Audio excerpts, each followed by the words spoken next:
Olá pessoal, boa noite a todos vocês. Hoje teremos uma live espetacular com o professor Rogério Greco. Boa noite, vamos chegando, sejam bem-vindos todos vocês. Boa noite para todos, vamos chegando, pessoal, vamos entrando. Hoje teremos uma live excelente com o professor Rogério Greco. O professor Rogério Greco, ele é secretário de Justiça e Segurança Pública em Minas Gerais, é doutor em Direito, ele é professor, ele é escritor, escreveu um monte de livros sobre penal, então vai ser um papo bem bacana. Vamos ver se o professor já está por aqui. Sejam bem-vindos todos vocês, André, Samuel, Karina. Olá! E aí, doutora? Como é que Tudo tá? bom, Tudo tranquilo? professor? Tudo bem, e Bom você? demais estar aqui. Muito obrigada. Você não sabe como eu tô feliz de você estar aqui. Você Não, é, eu que assim, meu agradeço. ídolo. Você também, viu? Né? Minha ida. Imagina, que Bom isso. demais, bom demais. O seu código penal aqui, ó, até antiguinho esse código, usei muito Eita, coisa boa. tá aqui sempre do meu lado na minha estante, agora eu peguei para mostrar. Já fiz muita denúncia com base aqui no seu código. Bom demais, doutora. Então, estou muito feliz que você está aqui, que você aceitou meu convite para falar. Que bacana. Então, eu estava falando, né, para o pessoal, né, que você é doutor em Direito, professor, tem um monte de livro publicado. Inclusive, eu recebi essa semana essa coleção. Vou fazer propaganda dos seus livros, né? Ó, essa coleção aqui, semanal. Organização Criminosa, Lei de Tortura, tô louca para ler tudo, estudar tudo. Crimes hediondos e o de terrorismo. Esse né? é Vou ler tudo. Viu? Esse livro de terrorismo aí Fiquei 7 anos só pesquisando terrorismo. Ficou muito legal. Quanto tempo? 7 anos. Quanto tempo? Olha! Então vou ler esse primeiro, vou estudar esse primeiro. Né? Bem legal. Tive uma experiência internacional muito legal com esse livro aqui. Ai, que legal, que bacana. Eu estava ouvindo agora a Jovem Pan, que eles estavam comentando da decisão, né, que o ministro Barroso deu, determinando a CPI, né? E daí eles colocaram um trecho onde o ministro Barroso, quando ele era advogado do Cesare Battisti, e ele defendeu e falou que ele não era terrorista. Falando em terrorismo, Cesare Battisti pertenceu o quê? Às Brigadas Vermelhas. Então ele foi condenado por pertencer às Brigadas Vermelhas, um grupo terrorista italiano. Então, assim, inclusive esse grupo terrorista matou o primeiro-ministro Aldo Moro. Então, isso realmente chega a ser ridículo, né? Ridículo. Você defender um camarada desse, como aconteceu naquela época, e dizer que o cara não é terrorista, e depois ele ter pedido perdão na Itália. Quer dizer, quer ser mais realista do que o próprio rei, né? Quer saber mais do que o próprio cara que fez o... Sim, porque depois ele confessou mesmo, né? Ele confessou, reconheceu. Então não foi simples homicídio? Claro que não é, né? Sim. Então, eu estava ouvindo agora, esse exato momento. E aqui o outro livro, né? Que esse livro é que eu vi que tá sempre campeão de vendas, que é o Inquérito do Fim do Mundo, que eu falo muito desse livro aqui. Sim. Falo no meu curso. Tem um artigo, né? Que você escreveu, um texto seu, né? Tem da Ludmila Lins. Então eu vi que tá sempre dos mais vendidos, né? Porque toda semana uma decisão maluca, né? Do STF. E o que a gente percebe, né? Com relação ao Supremo, é que é uma hipocrisia violenta, né? Então a gente fica vendo agora, não sei se foi o ministro Barroso, não sei qual foi o ministro que começou a criticar a Lei de Segurança Nacional, dizendo que ela tinha que ser, né, assim, havia inúmeras inconstitucionalidades, né, e tal e coisa. Na verdade, não é recepção, né, porque é anterior da Constituição. Mas assim, a gente fica vendo o ministro falando uma coisa dessa e pensar que eles usaram a Lei de Segurança Nacional para, em tese, instaurar um desses inquéritos. Assim, né, isso que a gente chama de fim do mundo, né? Porque é um horror, né? Realmente, assim, é uma coisa assustadora o que eles fizeram ali. Então a gente está vendo prenderam, hoje... né? Oi? O deputado Daniel Silveira foi preso também pela prática com base na Lei de Segurança Nacional. Então assim, né? a gente vê, na verdade, que eles usam a LSN de acordo com a conveniência deles. Então, sim. se alguma coisa, né, que eles entenderem, né, que é um ato chamado antidemocrático, eu acho que não existe mais ato antidemocrático do que todas as decisões do STF. Então, assim, Sim. e o grande problema que eu vejo é que muitos ministros ali praticam e praticam a toda hora crimes de responsabilidade. Então, assim, eles tinham que estar sendo julgados definitivamente pelo Senado. Então, esse é o nosso problema. Eu vou falar uma coisa aqui. Eu falei que esse livro que eu tenho sobre terrorismo é um livro que é meio que um xodó, porque, assim, eu fiz muitos cursos assim fora do Brasil para entender um pouquinho do terror, né? Porque não adianta, por exemplo, eu tenho uma concepção que é a seguinte: é muito melhor você experimentar do que você ouvir dizer. Então, por exemplo, não adianta o americano falar de tráfico de drogas no Brasil, não adianta o espanhol, não adianta o francês, porque o nosso tráfico ele tem uma particularidade. Só quem e nem o Brasil de uma forma geral entende de tráfico, a não ser quem mora no Rio. Para entender a violência do Rio, é só quem mora no Rio. Porque o tráfico em outros lugares é completamente diferente do tráfico que acontece no Rio. Então a gente não tem autoridade para falar porque a gente não conhece. Da mesma forma, a gente não tem autoridade para falar sobre terrorismo. Porque a gente não tem os atos finais de terrorismo aqui no Brasil. Então, por isso que eu procurei estudar em lugares onde o terrorismo é forte, para a gente poder entender um pouco, conhecer melhor. Doutora, eu vou te falar uma coisa. Se o Brasil não fosse o país do meme, porque tudo aqui a gente faz meme, né? A gente não gosta de negócio, faz meme. Então é desse jeito, né? Se a gente não fosse o país do meme, aqui no Brasil já teria surgido uma célula terrorista há muito tempo. Por quê? Porque um dos focos, uma das molas propulsoras do terrorismo é você não contar com os poderes instituídos. Então, o que acontece? É o que eu tenho conversado com os amigos. Não adianta a gente modificar a Constituição, não adianta modificar a legislação infraconstitucional, nada disso adianta. Por quê? Porque o Supremo vai decidir de acordo com aquilo que ele quer decidir, não de acordo com aquilo que a lei diz, não de acordo com aquilo que a Constituição diz. Veja-se o exemplo muito próximo, onde eles quase tentaram mais um mandato para o Alcolumbre e para o Rodrigo Maia. Sim, exatamente. Contra uma disposição expressa da Constituição. Se fosse alguma coisa até implícita que permitisse um tipo de interpretação, mas não. Era uma disposição expressa. O que aconteceu com a Dilma quando o processo dela foi fatiado? Aquilo ali era um efeito, né? Era uma consequência do ato praticado por ela, mas o Lewandowski fez questão de fatiar para que mantivessem os direitos políticos da Dilma. Então, quer dizer, a gente está vivendo um momento muito complicado.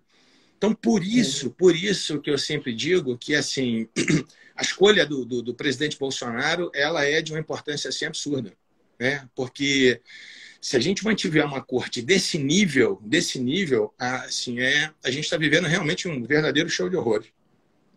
É bem complicado, eu nem posso falar tanto assim, né? Que eu não tenho tanta liberdade. Deixa que eu falo. Senão o CNMP fica no teu pé. Mas muitos pontos eu concordo. Inclusive, eu falei que eu estou lançando um curso, né? Um curso que chama Justiça e Corrupção, até aproveitar os seus seguidores que estejam aqui para eu passar para eles, né? Um curso que vai ser para público em geral, leigo pode fazer, estudante de direito, qualquer pessoa, que eu vou explicar o básico, né? As pessoas conhecem o direito, né, professor? Sim. E eu tenho uma aula específica sobre essa questão da reeleição do Maia e do Alcolumbre, que eu insisto nesse ponto, que tem vezes que a Constituição é claríssima, que ela não demanda nenhum tipo de interpretação, né? Vai interpretar algo, quando aquele algo é contraditório, tem alguma omissão, quando é confuso, não quando está num texto de lei, né? Sim. E era claro que os então presidentes do Senado e da Câmara não poderiam concorrer para outra eleição no mandato subsequente. Né? E quando começou as sessões de julgamento, tinha acho que uns 4 votos favoráveis. Né? Então tem coisa que está lá na lei, né? Na Constituição, como do impeachment também, as penalidades também falo sobre isso na minha aula, que eu explico impeachment, porque cada aula, para não ficar só teórico, eu sempre trago os casos que acontecem na história, para o pessoal lembrar. Sim. Então, tem vezes que está lá, é claro na Constituição, né? E a gente fica nessa insegurança jurídica, que é o tema da nossa live, né? Porque o Supremo e todos os juízes, de modo geral, A função é trazer segurança, Sim. é pacificar os conflitos, né? Apaziguar os ânimos e não trazer mais insegurança, né? Mesmo a questão agora, bem recente, sobre o fechamento das igrejas, né? Que no meu ponto de vista, eu sou completamente contra a liberdade religiosa, está na Constituição, né? O momento que a gente está vivendo, as pessoas estão tensas, elas precisam rezar, elas precisam conversar pessoalmente, seja com o pastor, seja com o padre, claro, adotadas as medidas sanitárias, né? Uhum. Então, no domingo, o ministro Cássio Nunes proferiu um voto que eu achei muito bom, o voto do ministro Cássio Nunes. Dali 2 dias depois, o ministro Gilmar Mendes proíbe no estado de São Paulo e fica essa confusão. Daí, levado para o plenário entendeu que pode. Então, fica difícil, né? Assim, sabe o que eu vejo, na verdade? Com todo respeito ou com toda a falta de respeito, é uma corte 100% desmoralizada. Porque, assim, inclusive, eles não se respeitam. Eles não respeitam os próprios votos dos ministros. Então, por exemplo, vem agora a saída do... Como é que ele chama agora? Que vai sair o... Marco Aurélio Mello. Marco Aurélio. Quer dizer, que soltou já não é a primeira vez que o Marco Aurélio chama de neófito, de novato, sabe? Como se a antiguidade valesse alguma coisa ali. Então, assim, agora aconteceu a mesma coisa com o ministro Cássio. Então, quer dizer, sabe, a falta de respeito é uma coisa assustadora ali. Então, se eles próprios não se respeitam, imagina a população no que diz respeito a eles. Então, assim, a gente está vivendo um momento assim, muito complicado, muito complicado. Então, por exemplo, aquele último do voto agora do Gilmar, com relação à suspeição, né, do Moro, os processos lá do Lula, né, aquelas coisas todas, basicamente impondo, chorando, porque o advogado fez defesa, pelo amor de Deus. Sabe? E o que mais me mata, na verdade, é a hipocrisia da imprensa. Eu me lembro quando a gente do Rio...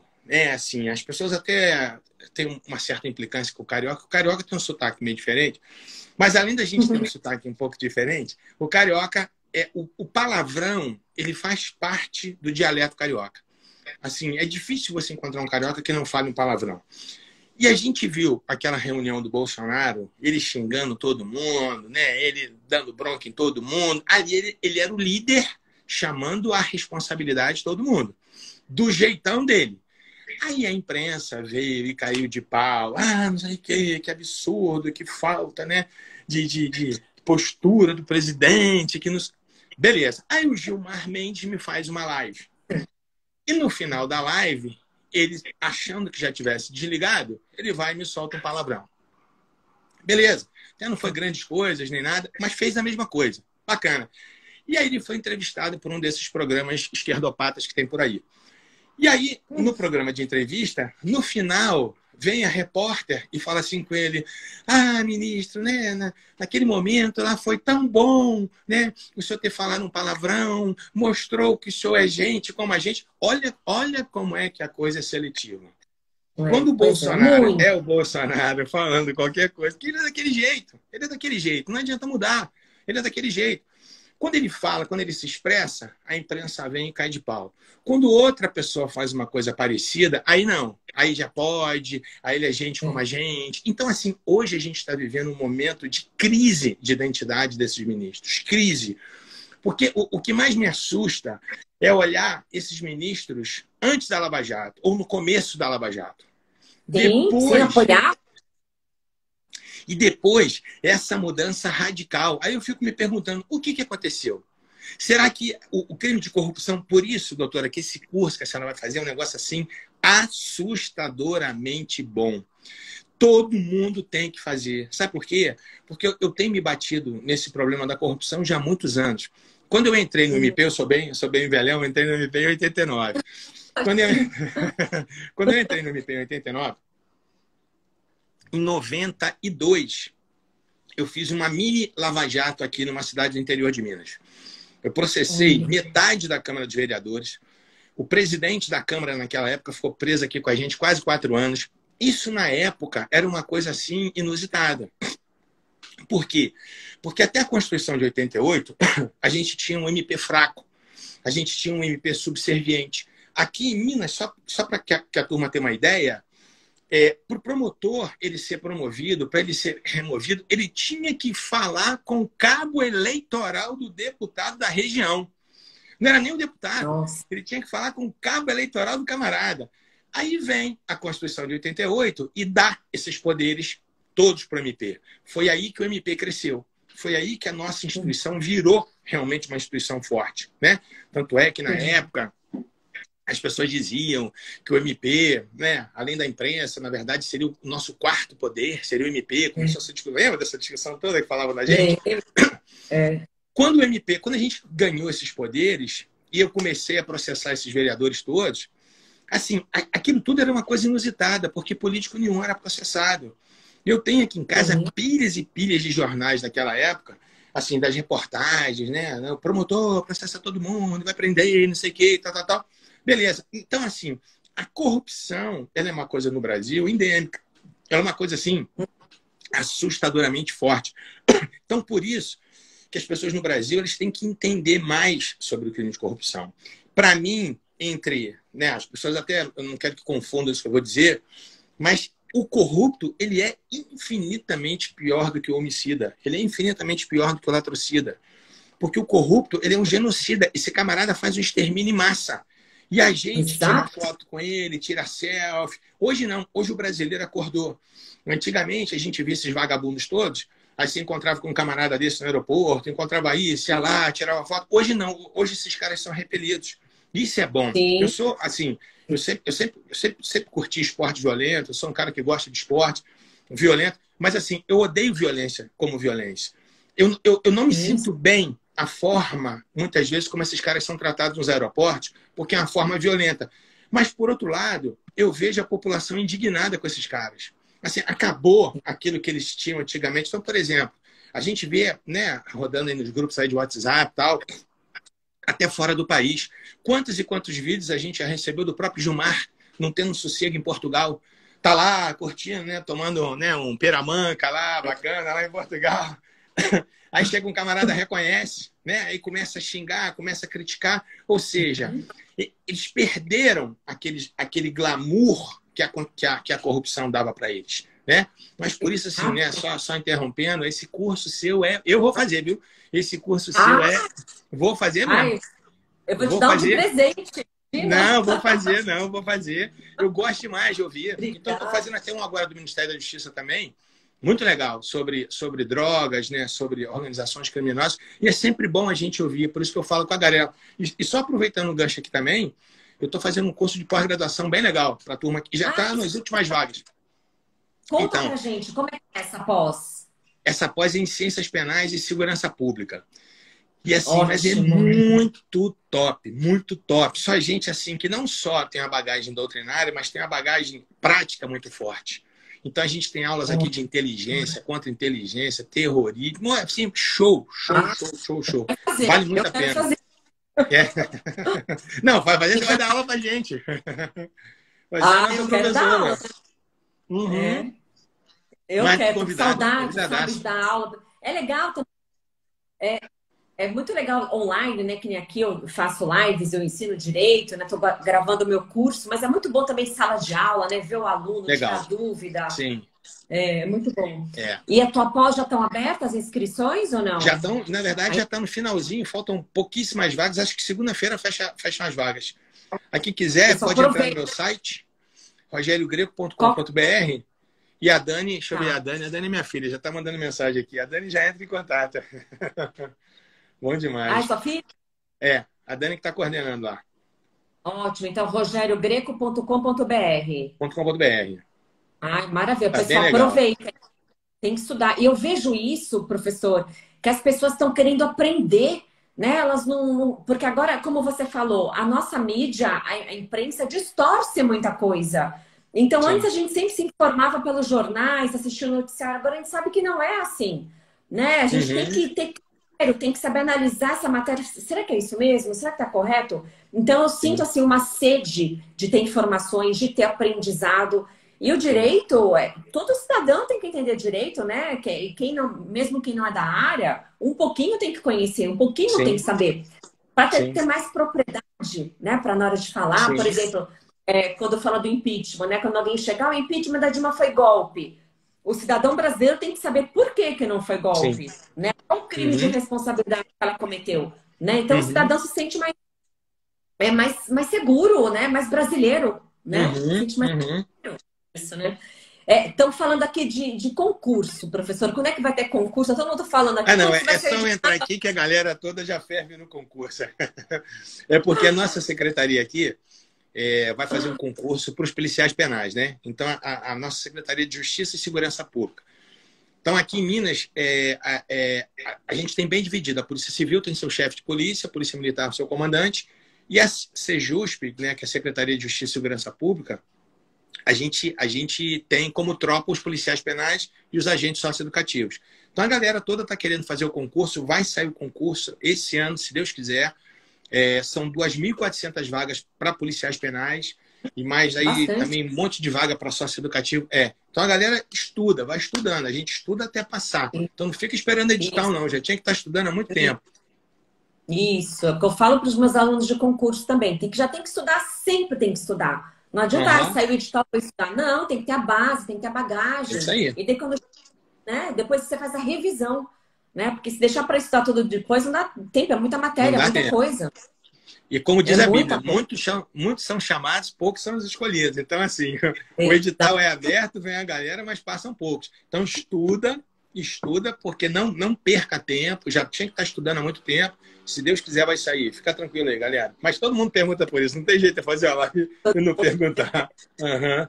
Mas na nossa época de concurso, a gente também ficava assim, né? Vivia ansioso, né? Quando Ficava. que vai Não, ter. agonia é normal. É, Nossa, e, né? e assim, eu compro essa briga mesmo, sabe? Porque eu sei, a gente que é concurseiro, a gente que estudou para concurso, sabe dessa angústia, né? Sabe, muitas vezes, Sim, assim, para mim, por exemplo, foi uma definição de vida, foi um marco na minha vida. Eu, assim, sim, precisava passar no concurso, né? Por isso que às vezes eu falo com a galera, às vezes que uma coisa boa te impede de você ter uma melhor. A necessidade, muitas vezes, ela empurra a gente para frente. Então, eu fiz sim. concurso, assim, porque eu precisava mesmo passar. Eu sou o único formado da minha família. Então, assim, Verdade. então, Olha. então assim, não tinha ninguém para me dar um apoio, ninguém para me dar uma ajuda. Então, era só Deus e eu e o livro, né?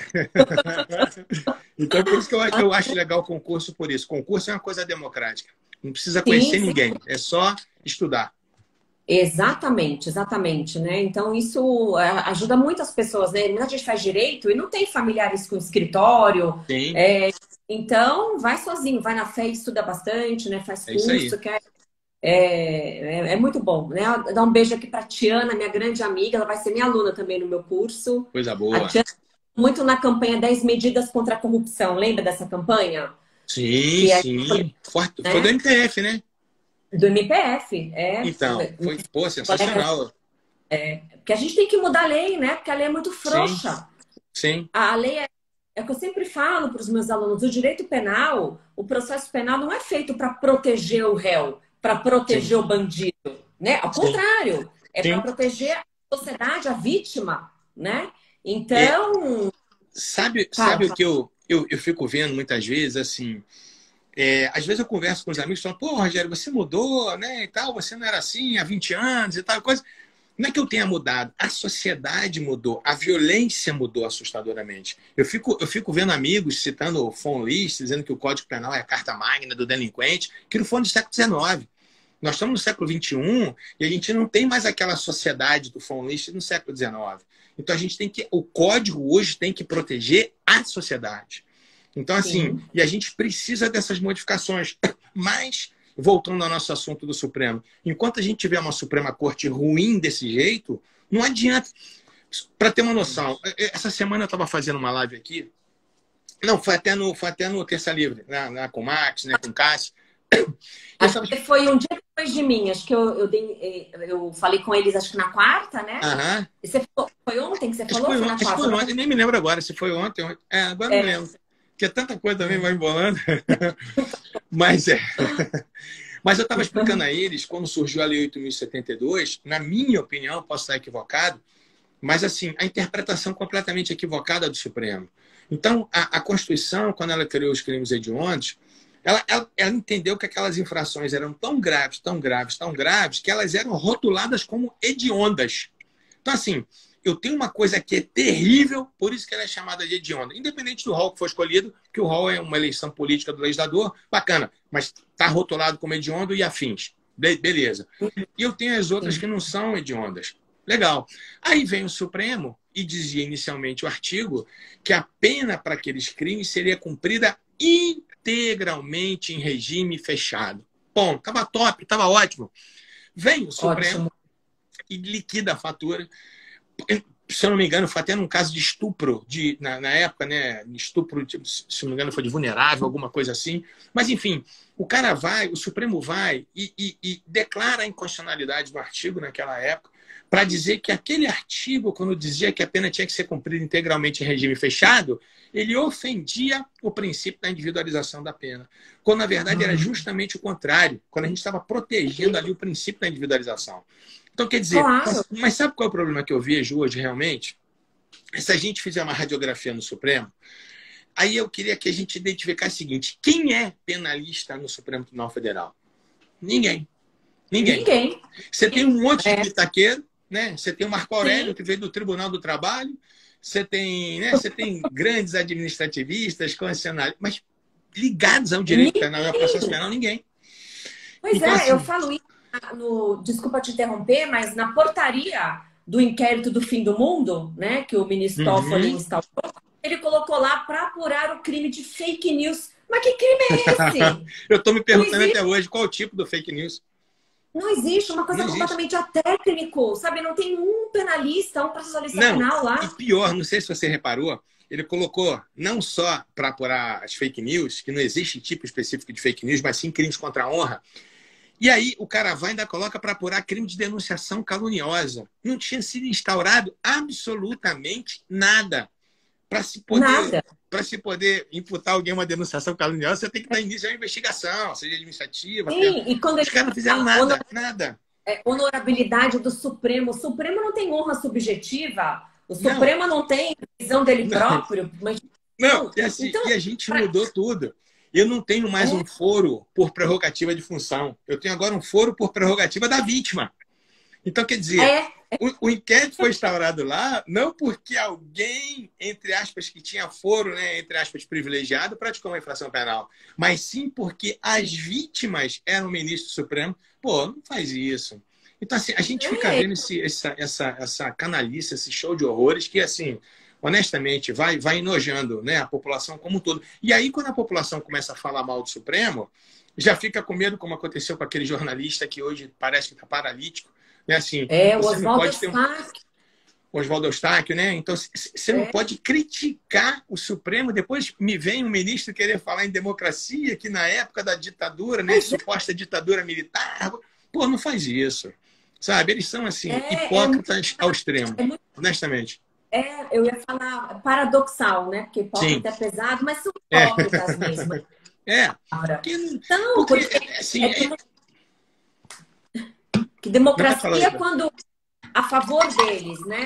Democracia para poder ter progressão da pena, democracia para soltar o André do Rap, coitadinho, né? O André do Rap estava muito tempo preso preventivamente, um dos maiores traficantes, maiores chefes do PCC. E por que estava demorando a ação? Por que não transitou em julgado o processo dele? Porque o advogado dele que ficou interpondo milhões de recursos. Então... Daí eles são bons, né? Agora, quando é para prender jornalista, quando é para prender deputado, aí invoca a lei de segurança nacional, né? Então, não tem outra palavra que não seja, né, hipocrisia. Então, é o mesmo texto interpretado de forma diferente para adaptar a situação que eles querem. Então, assim, isso é muito triste, sabe? Então, eu me lembro que quando eu já falei isso aqui em outras lives, eu me lembro estudando para concurso, quando, assim, a gente lia, né? A gente devorava as decisões do Supremo Tribunal Federal. A gente podia até não concordar, é normal. O direito é isso. Nem tudo que eu escrevo as pessoas concordam. E eu respeito, sabe? Às vezes o parceiro meu escreve alguma coisa, amigaço do peito, e eu cito o camarada aqui falando, né, com todo respeito, pô, eu não concordo. Mas, pô, a gente se respeita. Hoje em dia, o que acontece na corte é uma verdadeira falta de respeito. Então, se olhar aquele vídeo lá do... Como é que chama o camarada lá? O Gilmar Mendes ou Cássio? Não vou nem falar boca de veludo, não. Quem falou isso foi o... Não posso falar isso, não. O Aurélio? Não, quem falou isso? Não. Que foi o advogado Batista? Ah, o Barroso. O Barroso.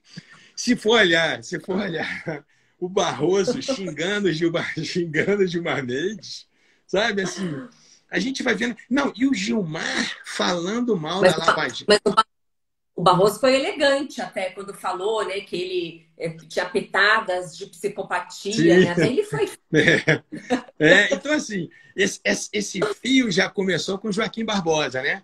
Que o Joaquim Barbosa foi o primeiro a começar a estourar, a ter esses embates, né, com o Gilmar Mendes, essa coisa chamando o Gilmar Mendes de, como é que chama lá, de Mato Grosso, não sei o quê, enfim. Falou, não sou um dos seus capangas, Seus capangas, não sei o quê, tal, tal, tal. Então começou, na verdade, com o Joaquim Barbosa, né?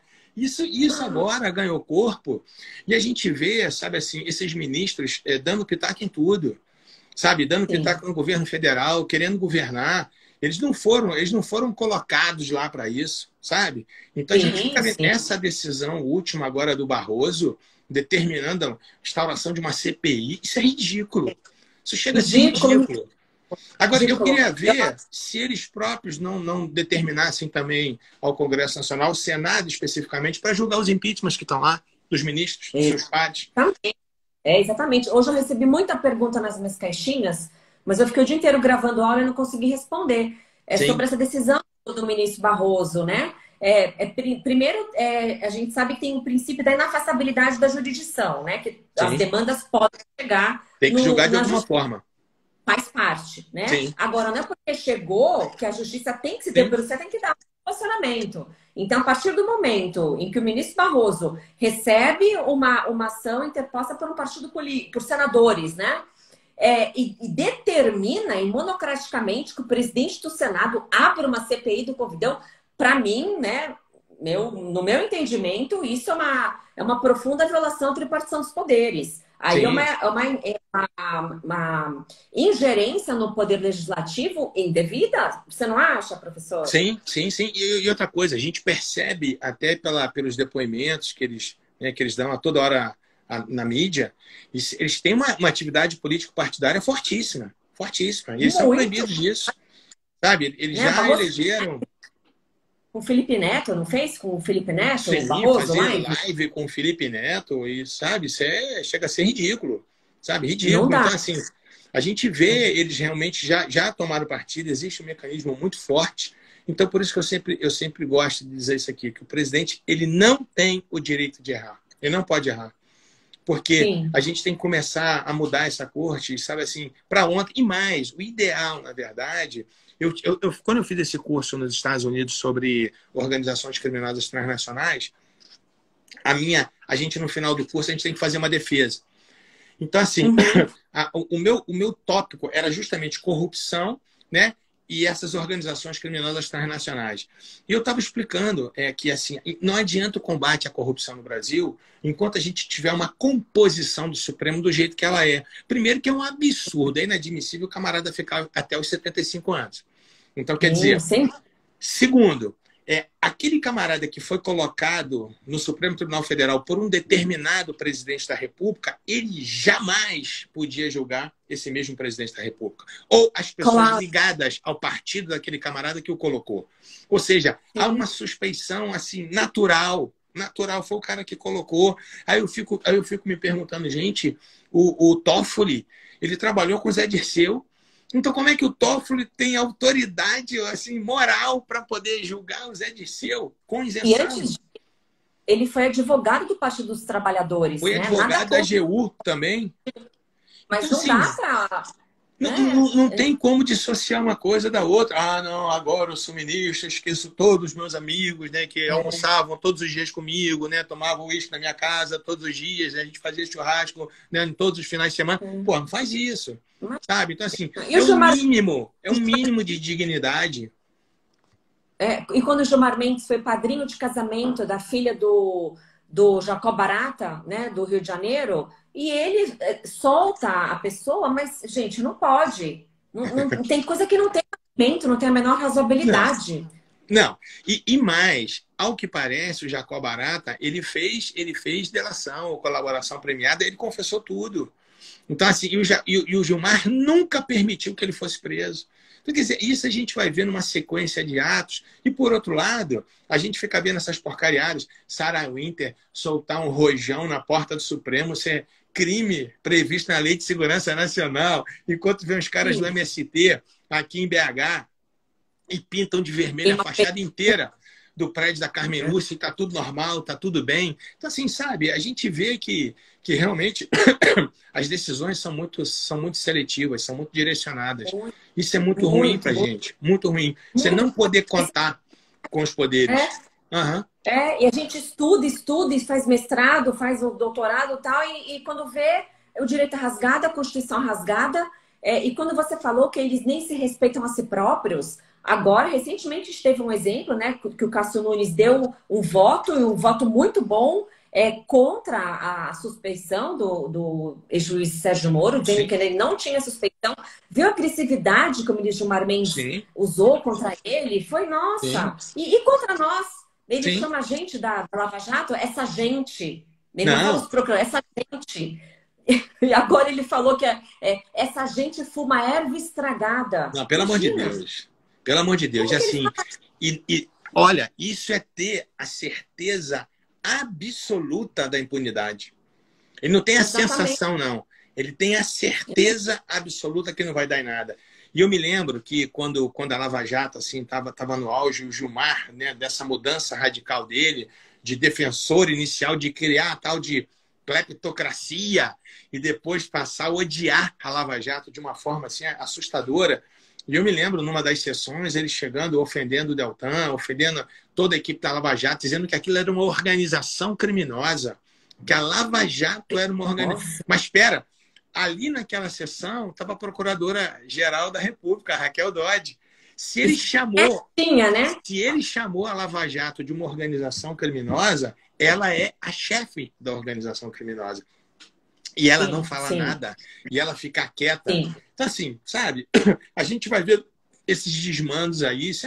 Honestamente, isso é uma falta de respeito. E quem não respeita, não merece respeito. Então, assim, eu fiquei indignada.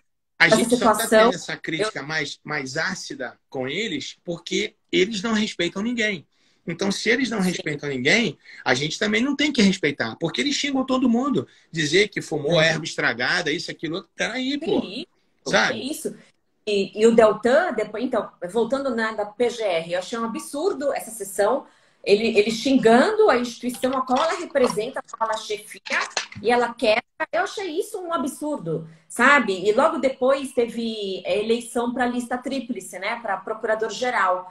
E eu sempre perguntava para todos os candidatos, se você estivesse no lugar da doutora Raquel Dodge, qual seria a sua posição? Se fosse eu ia levantar, eu ia falar um monte e ia sair da sessão. Sim. Não pode perguntar. É o mínimo. O mínimo. O que é isso? O mínimo era ter protestado. E o Deltan processou a União, né? Não pode processar o ministro Gilmar Mendes, processou por essas ofensas todas, ele ganhou R$59 mil. E a União que foi condenada, ou seja, vai sair dos cofres da União. Tinha que entrar com ação regressiva contra o Gilmar. Eu acho, mas você acha que eles vão fazer isso? Não. Então, não sei. Ele julgo todo poderoso. Ele já me ofendeu também. Uma vez ele foi no programa do Bial, falou meu nome nominalmente. Eu deveria ter entrado com uma queixa-crime. Ele disse que eu advogava junto com o professor Carvalhosa, que eu advogava e que eu queria aquele fundo da Lava Jato, né? Para remunerar o Carvalhosa. Olha que coisa grave. E a gente que é pessoa de bem, pessoa honesta, se incomoda com um negócio desse, né? Quem não tem princípio, quem não tem honra, nem liga. Mas eu fiquei chocada. Sim. Só não tomei nenhuma evidência porque a gente fica com receio. Sim, né?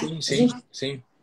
Eu tô na carreira ainda, se eu não tivesse agora a gente fica receoso. Abre uma repressação. Como é que fica? Não, eu vou te falar uma coisa.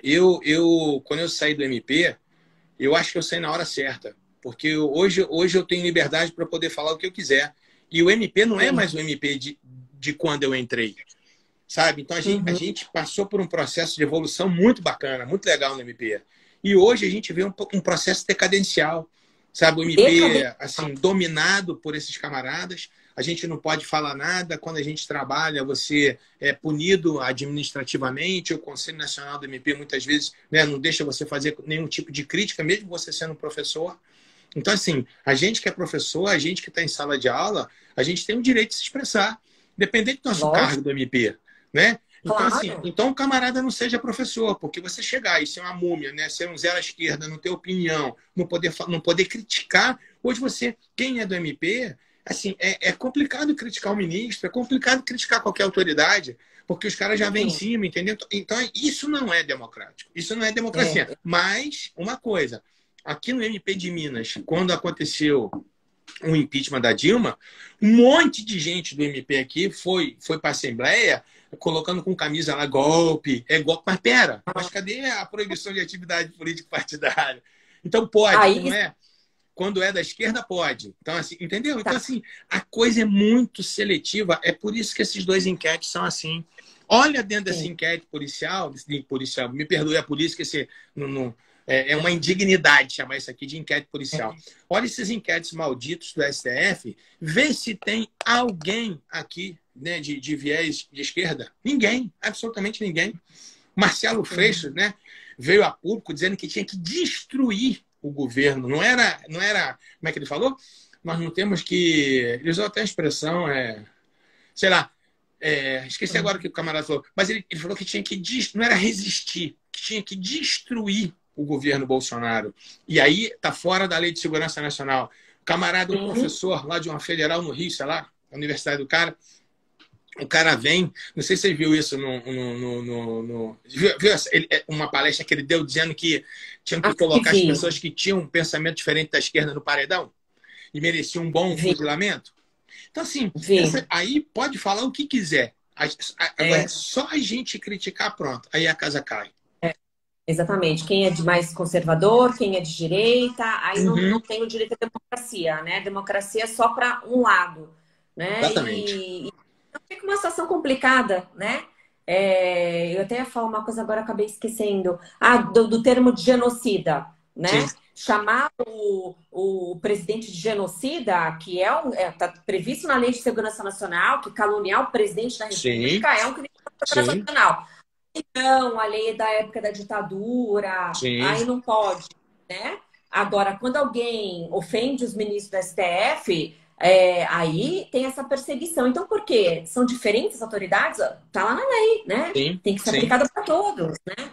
Então, essa situação é muito difícil, essa politização, né? Sim. E que dá muito desânimo para a gente que é da área. Imagina para quem é leigo, que não entende, né? Se sente assim, completamente assim, abandonado, né? O professor, conta a história. Oi? Não, fala. Não, pode falar. Não, eu quero que você explique a história, que é muito bacana, da faca na caveira, que eu não sabia o significado. Sim. E quando eu assisti a sua entrevista no Pânico, eu não sabia.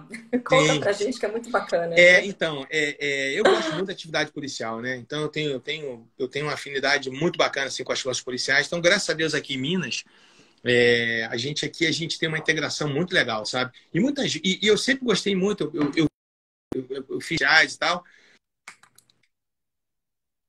E eu contei essa história no Pânico, por quê? Porque tinha aquela mulher que brigou com o Bolsonaro lá, que o Bolsonaro falou que ela não merecia ser estuprada. Esqueci o nome da mulher. Maria do Rosário. Ela foi, ela foi no governo do PT, não sei o que, de direitos humanos, sei lá qual era essa mulher.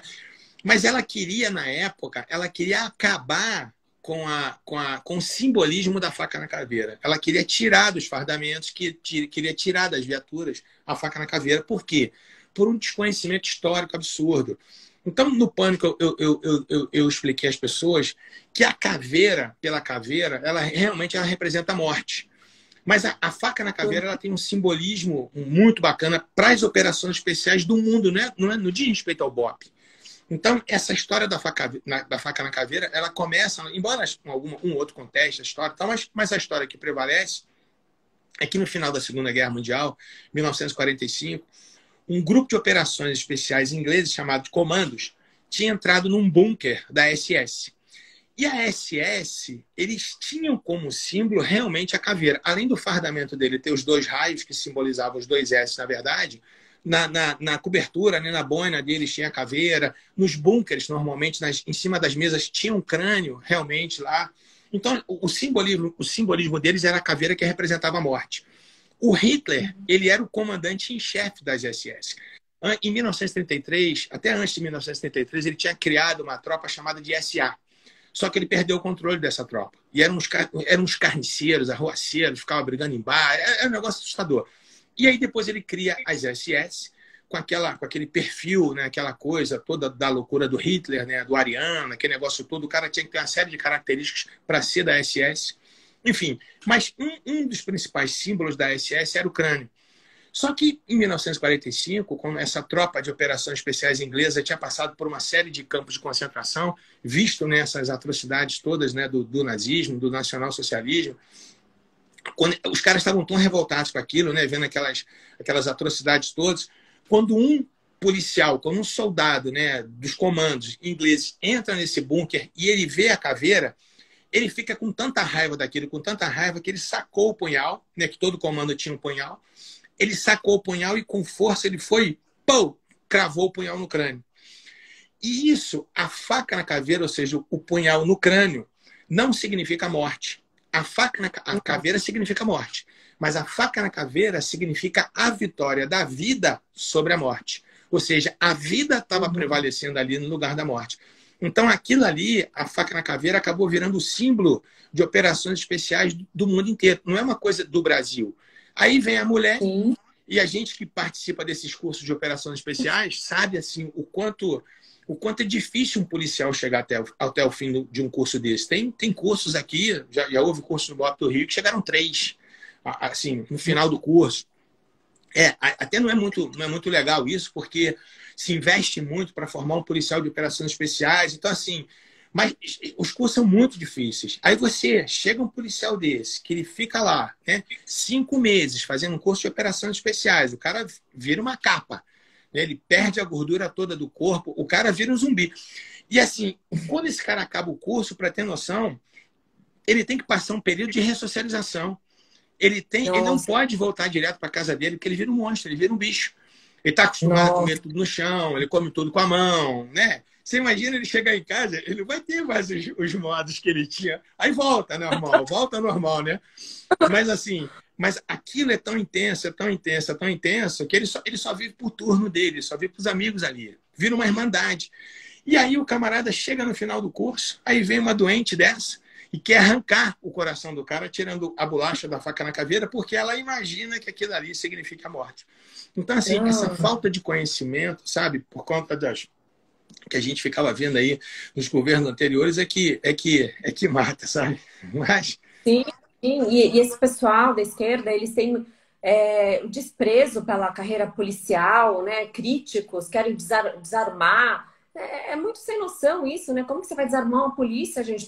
Quando tem um assalto, quando tem uma coisa, para que a gente liga? Para a polícia, a gente precisa... Eu vejo aqui em São Paulo, eu moro aqui perto da Paulista, e há muito tempo atrás, na Peixoto Gomes, tinha muito assalto, muito. Era a procuradoria lá na Peixoto.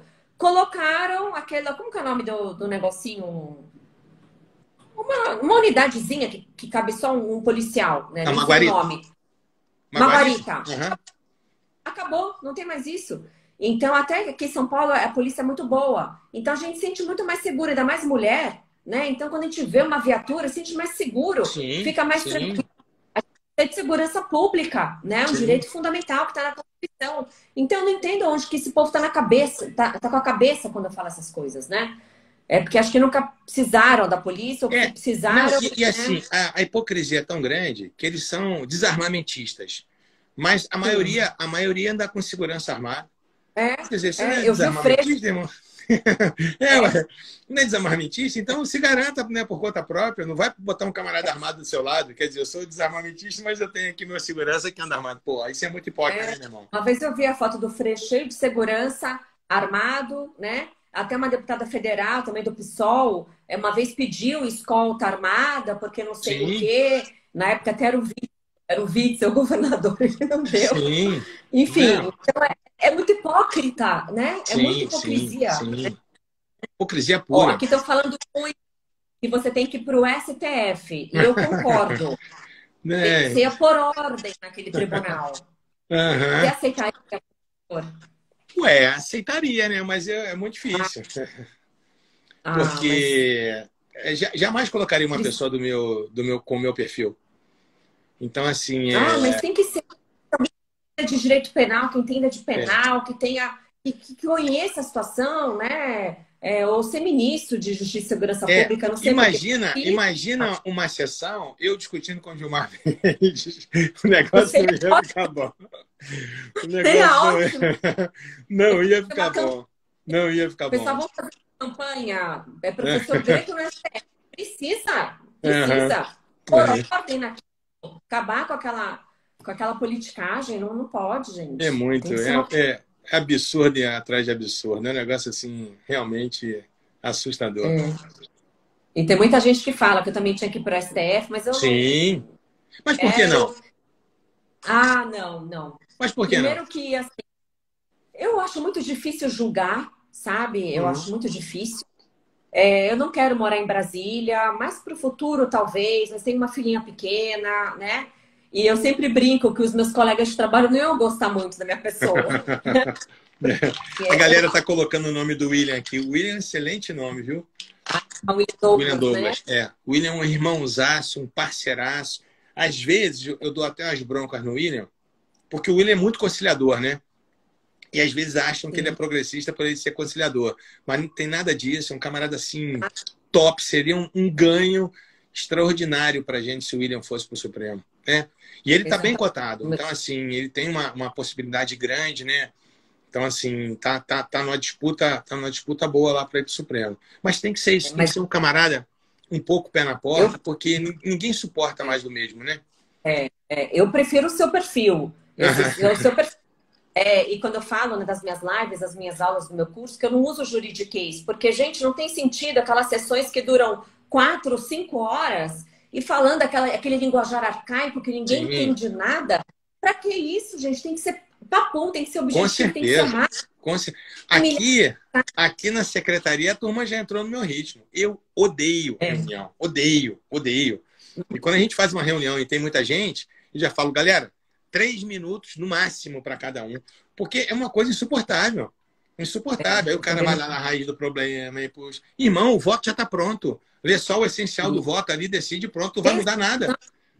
Aí os Pois caras ficam lendo é, lá centenas de páginas, perdendo o nosso tempo, com a coisa pois mais é. absurda, né? Ontem, trabalhando, vendo TV, vendo o julgamento, né, nem lembro, das igrejas, né? Foi ontem a tarde Aham. inteira. Chegou a mais ver aquilo, gente. Se eles não tivessem mais nada para fazer, mais nenhum processo para julgar, mas tem milhares de processos Sim, parados, né? sim. Então, eu voto em você. Voto em você. Não, show de bola. Obrigado pelo voto. Pelo meu de Ah, confiança. já resolve, já não fica soltando tudo que é bandido, né? Esses Sim, garantistas, né? Que tudo é a favor do réu, tudo é para soltar, tudo é para anular processo, tudo é para sim. absolver. Gente, não dá. Não, e Todo na mundo, verdade, se for olhar direitinho, houve uma subversão do garantismo, né? Se fizer a leitura do Direito e Razão do Ferraioli, tem absolutamente nada que esses caras estão fazendo. E tem um colega seu, que é um irmãozaço do peito, que escreveu isso aí de forma extraordinária, que é o Douglas Fischer. Então, o Fischer sim, escreveu ele um é livro ótimo. chamado Garantismo Integral, né, mostrando, Sim. né, essa doideira que se construiu, as pessoas, né, citando Ferraioli sem nunca terem lido Ferraioli, colocando palavras na boca do Ferraioli. Então, assim, e primeiro que a gente tem que entender a história do Ferraioli é um jurista de esquerda. Ferraioli, quando ele Uhum. construiu, quando ele criou o garantismo na década de 70 do século passado, ele tinha um grupo chamado de Magistratura Democrática, justamente para tentar inibir a legislação italiana daquela época, que era uma legislação muito dura, uma legislação Uhum. emergencial, porque na Itália, entre as décadas de 60 e 80, só para a galera ter uma ideia, tinham mais de 200 grupos terroristas na Itália, inclusive a Brigada Vermelha, que matou o Aldo Moro. Então, o governo italiano teve que ter uma legislação emergencial, uma legislação muito dura. O Ferraioli conta no livro dele, eu não tive acesso a essa legislação, mas o Ferraioli conta no livro dele que né, numa dessas passagens dessa legislação, o tempo de prisão preventiva podia durar até 10 anos de prisão preventiva. Nossa. Então, assim, aí eles criam esse grupo chamado de magistratura democrática, um grupo de esquerda, de juízes de esquerda, e daí surge o garantismo penal para tentar inibir um pouquinho essa legislação emergencial italiana. Mas trazido para o Brasil virou um absurdo, né? Quando se fala de garantismo, a turma aqui só quer saber o lado real, ninguém quer saber o lado da sociedade. E o garantismo de respeito ao todo. Sim, e a gente até usa meio que indevidamente, né? Esse juiz é garantista. O que a gente quer dizer? A gente quer dizer isso, que é um juiz que só vê o lado do réu, né? Que é o garantismo hiperbólico monocular, Sim, né? exatamente. Mas quando eles mesmos se declaram, eu sou o garantista, nesse sentido, né? Olha, eu vou soltar, eu vou anular, eu vou absolver, né? Então a gente vê que não tem nenhum juiz que é mais ponta firme, né? Que é mais mão pesada, sabe? Não tem, nenhum deles. Além de não serem penalistas, né? Todos são garantistas, né? Sim. Enfim, né? Agora quando é para perseguir, né? Os deputados, os jornalistas... Aí acaba o garantismo. Eu fico imaginando quando, se acontecer de realmente se aplicar o juiz das garantias, qual vai ser a posição do Supremo? Porque ele rasgou completamente aquilo que eles defenderam, né, no que diz respeito, principalmente o Alexandre de Moraes, no que diz respeito ao juiz das garantias. Porque eles são vítimas, eles são investigadores, eles são os acusadores, eles são os julgadores. Então, o juiz das garantias não foi justamente para a gente poder deixar um camarada que vai ficar encarregado, né, da obtenção da prova para não se miscuir nisso com relação ao julgamento? E aí, agora, como é que eles decidem com relação ao juiz das garantias, se eles rasgaram tudo, né, aquilo que eles disseram para poder defender a tese? Então vai ficar muito complicado. Só uma coisinha. Eu estou vendo a galera perguntando onde é que compra os meus livros. Pode entrar no meu site. Pode entrar no meu site, rogeriogreco.com.br, que inclusive o livreiro é de BH e os livros vão autografados, se vocês quiserem. Beleza? Eu acho que já está acabando. Faltam 3 minutinhos para a gente. Então eu vou mostrar de novo os livros. Ó, veio tudo autografado. Ó. Então esse aqui é de tortura, que eu vou estudar esse primeiro. Então, para todo mundo ver, organização criminosa, adoro. Eu pareço menina, adoro arma. E o curso, hein? Não esquecer do curso. O curso de corrupção. O seu? O meu, falar agora, tá acabando, eu vou falar. Então, só finalizando aqui o livro de terrorismo e o livro de crimes hediondos, que eu falo tudo isso. Então, para quem é aluna aqui do professor Greco, quem é seguidor, eu estou lançando um curso que segunda-feira abre as inscrições. O curso chama Justiça e Corrupção, para qualquer pessoa, leigo pode fazer, estudante de direito pode fazer, que eu falo sobre vários pontos. Claro que o foco é o combate à corrupção, é penal, é processo penal, mas eu falo também bastante constitucional, eu explico os poderes, e sempre trazendo casos concretos, a minha experiência na Lava Jato, a minha experiência em colaboração premiada. Então tá bem bacana. Segunda-feira abre as inscrições. Então tá acabando aqui a nossa live. Professor, eu adorei fazer essa live com você. Obrigadaço pelo convite. É um bálsamo, é muito aprendizado. Aprendizado meu muito todo. Feliz. Nossa, mas ouvir o senhor falar, você, né? Pelo respeito ao seu professor. Ouvir você falar é muito bom, a gente vê e vê nos seus olhos, né? Como você ama o direito, como você ama o país, né? Que quer contribuir, que quer melhorar. Então você podia, né? Não ligar mais para isso, né? Já está com a vida feita, tem os seus livros, tem as suas aulas, tem o seu cargo como secretário, né? Mas não, você quer melhorar, você quer ensinar, né? Quer formar novas mentes, né? Que pensem como a gente para lutar pelo nosso país, que é tão amado, né? Sim. Mas obrigado, viu? Então, Obrigadaço. Se Deus quiser, a gente faz uma outra o mais breve possível. E com notícias boas, né? Vamos esperar essa eleição, essa nomeação do STF. Eu vou ver se a gente volta com notícia boa. Se Deus quiser. Fazer a campanha. Hashtag Greco no STF. Obrigado, viu? Fica com Deus, então. Galera, boa noite para vocês aí. Força e honra, tá? Obrigado por tudo aí. Valeu, gente. Beijão em vocês. Tchau. Tchau, tchau. Obrigada. Obrigado. Tchau.